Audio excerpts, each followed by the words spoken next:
ஆதி பாரதி சீரியலில் இன்றைக்கி ஒரு வேறு லெவல் எபிசோடு வந்திருக்குன்னே சொல்லலாம். தமிழை காப்பாற்றுறதுக்காக வாசுவே வந்து டாக்டர் வேஷத்தில் வந்து காப்பாற்றிட்டாப்புல. அது மட்டும் இல்லாமல் ரத்னம் வந்து போலீஸை வர சொல்லி மொத்த குடும்பத்தையும் அடி வெளுத்தெடுத்துட்டாப்புலன்னு சொல்லலாம். மிஸ் பண்ணாமல் ஃபுல் வீடியோ கேளுங்க. அதுக்கு முன்னாடி வீடியோ பிடிச்சிருந்தா லைக் பண்ணிட்டு பார்த்து சப்போர்ட் பண்ணுங்கள் ஃப்ரெண்ட்ஸ். இந்த பக்கம் வந்து அழைச்சிட்டு வந்துடுறாங்க. அழைச்சிட்டு வந்தோடனே என்ன விஷயம் அப்படின்னு கேட்குறாங்க. கேட்டதுக்கு அப்புறமேட்டுக்கு ரத்னம் வந்து நடந்த விஷயம் எல்லாத்தையும் சொல்கிறாங்க. சரி, நீங்கள் முதல்ல ஒரு கம்ப்ளைண்ட்டை வந்து ஃபைல் பண்ணிடுங்க, அதுக்கு அடுத்தது நாங்கள் வந்து வேலையை ஆரம்பிச்சிடுறோம் அப்படின்னு சொல்லிட்டு போகிறாங்க. உள்ளே போனதுக்கு அப்புறமேட்டுக்கு அட பாவி பயலுகளா, ஏங்க அந்த குடும்பத்தை போய் நம்பிட்டீங்களே, ஆதி பாரதி அந்த குடும்பம் யாருமே சரியில்லை, நம்ம பேத்தியை நல்லபடியாக பார்த்துக்கிறேன்னு சொன்னாங்க. கடைசியில் வந்து அவங்க வந்து ஊட்டிக்கு அனுப்பி விடலான்னு பார்த்தாங்க.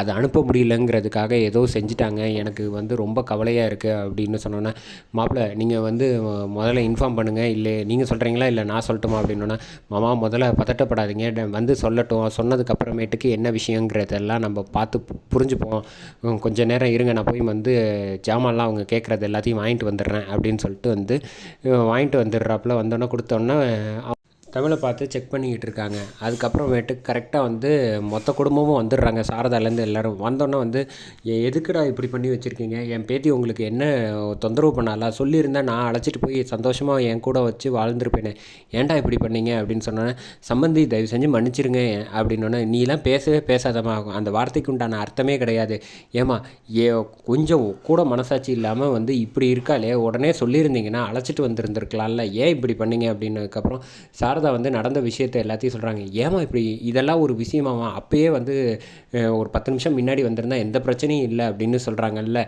அது ஏமா புரிஞ்சுக்காமல் இப்படி மறைச்சி வச்சுட்டிங்களே, இதெல்லாம் வந்து நல்லா இருக்கா அப்படின்னு சொன்னோன்னே, இங்கே பாருங்கள் யாரும் வேணும் எதுவும் பண்ணலை அப்படின்னு சொன்னோன்னா, செம கோவத்தில் ரத்னம் வந்து மறுபடியும் போட்டு அறிவை போட்டு பலாருன்னு அடிக்கிறாங்க. எல்லாம் ஒன்றால் தான்டா வந்துச்சு, என்ன நினச்சிக்கிட்டு இருக்கேன், இதை என்ன சப்பக்கட்டு கட்டுறீங்களா, ஏங்க இதெல்லாம் நீங்கள் வந்து சொல்லாதீங்க, மாப்பிள்ளை நீங்கள் ஃபோன் பண்ணி சொன்னீங்களா இல்லை இன்னும் சொல்லலை, இவ்வளோ தானே, நான் ஃபோன் பண்ணி சொல்கிறேன் அப்படின்னு சொல்லிட்டு இன்ஃபார்ம் பண்ணிடுறாங்க. இந்த மாதிரி நான் வந்து ரத்னம் பேசுகிறேன், இந்த விஷயத்தில் இந்த மாதிரிலாம் நடந்துச்சு, பேத்தி வந்து இங்கே தான் இருக்கா அப்படின்னு, நீங்கள் உடனே வாங்கன்னு லொக்கேஷன் அனுப்புகிறேன் அப்படின்னு சொன்னோடனே இன்ஃபார்ம் பண்ணிட்டாங்க போலீஸ்கிட்ட. அதுக்கப்புறமேட்டுக்கு போலீஸ் இந்த பக்கம் கிளம்பி இங்கே வந்துட்டுருக்காங்க.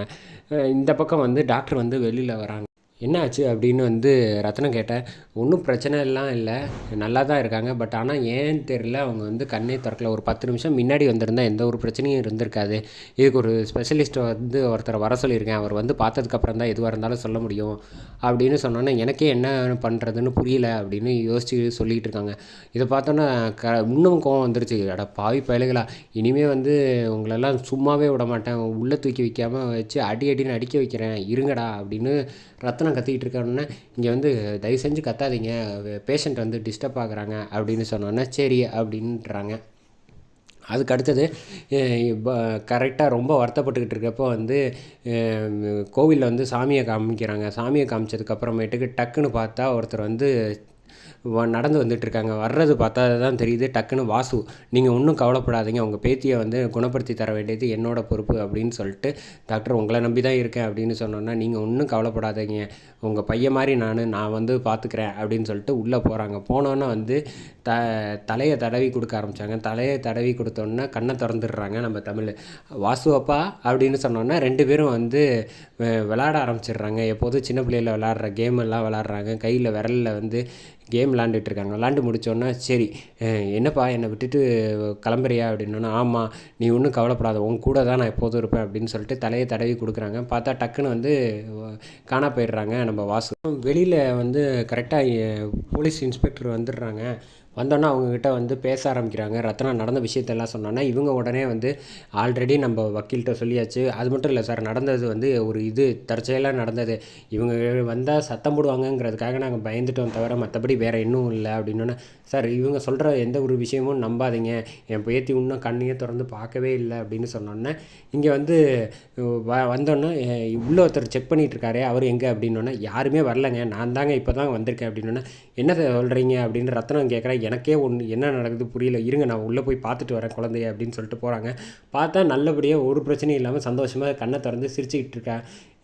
என்னது நான் ஒரு தடவை இதை பார்த்துக்கிறேன் அப்படின்னு சொல்லிட்டு பார்க்குறாங்க. பெர்ஃபெக்ட்லி ஆல்ரைட், இப்பயே டிஸ்சார்ஜ் பண்ணலாம் அப்படின்னு சொல்லிடுறாங்க. வெளியில் வந்தோடனே இங்கே பாருங்கள், எந்த பிரச்சனையும் இல்லை, தமிழ் பாப்பா ரொம்ப நல்லா ஆரோக்கியத்தோடு இருக்கா அப்படின்னு சொல்லிடுறாங்க. சந்தோஷம் தாங்க முடியல நம்ம ரத்தினத்துக்கும் இதுக்கும். ஆனால் எங்களுக்கு என்ன நடக்குதுன்னு ஒன்றும் புரியலையே அப்படின்னு குழம்பிக்கிட்டு இருக்காங்க. எல்லாருக்கும் குழம்புனாலும் நிச்சயமாக வந்து சாரதாவுக்கு மட்டும் இந்த விஷயம் மூலம் தெரியும். வாசு தான் வந்துட்டு போயிருக்காங்கங்கிற மாதிரி கொண்டு போய் அதோட எபிசோட சூப்பராக முடிச்சிருக்காங்கன்னே சொல்லலாம்.